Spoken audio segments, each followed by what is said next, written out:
भारत के प्रधानमंत्री की मृत्यु कार्यकाल के दौरान होती है तो क्या होता है? आप सबके मन में कभी न कभी ये सवाल तो जरूर आया होगा।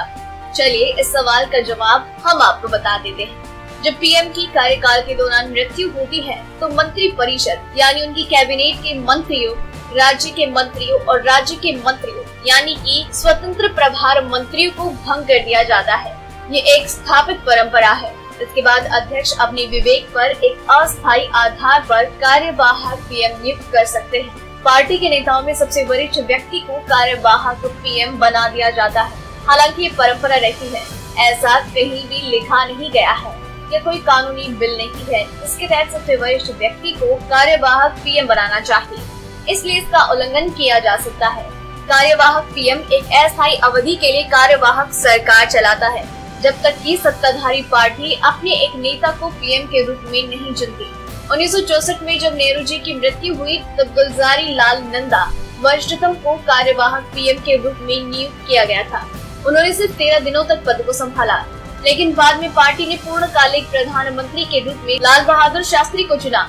इस प्रकार राष्ट्रपति द्वारा इस परंपरा को निभाया गया। जब लाल बहादुर शास्त्री जी का निधन हुआ तो फिर से गुलजारी लाल नंदा वरिष्ठतम को कार्यवाहक पीएम बनाया गया। उन्होंने 13 दिनों तक पद संभाला। बाद में इंदिरा गांधी को पूर्णकालिक पीएम चुना गया। उसी परंपरा को निभाया गया।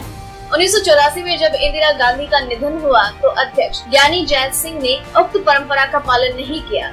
एक कार्यवाहक पीएम नियुक्त करने के बजाय उन्होंने सीधे राजीव गांधी को भारत का सबसे युवा पीएम नियुक्त किया। चाहे कार्यवाहक पीएम हो या पूर्णकालिक पीएम, दोनों को ही अपनी पार्टी गठबंधन के बहुमत को साबित करना होगा, यानी निचले सदन या लोकसभा में 273 सीटें या उससे ज्यादा। अगर कोई भी सक्षम नहीं है तो बहुमत साबित नहीं होता है। इसके बाद राष्ट्रपति नए आम चुनाव के लिए निर्देश दे सकते हैं, और अगर पार्टी किसी ऐसे व्यक्ति को पीएम बनाती है जो संसद का सदस्य नहीं है तो भी उस व्यक्ति को 6 महीने के लिए पद धारण दिया जा सकता है और उसी समय सीमा में उसी सदस्य बनना होगा संसद का। अगर ऐसा वो नहीं कर पाता है तो वो अपना कार्यालय खो देगा। आपको ये जानकारी कैसी लगी हमें नीचे कमेंट सेक्शन में जरूर बताएं, और ऐसी और भी कई जानकारियों के लिए बने रहिए चैनल के साथ। अगर आपको ये रिपोर्ट पसंद आई तो उसे लाइक और शेयर करें, साथ ही अपने व्यूज हमें कमेंट करके जरूर बताएं।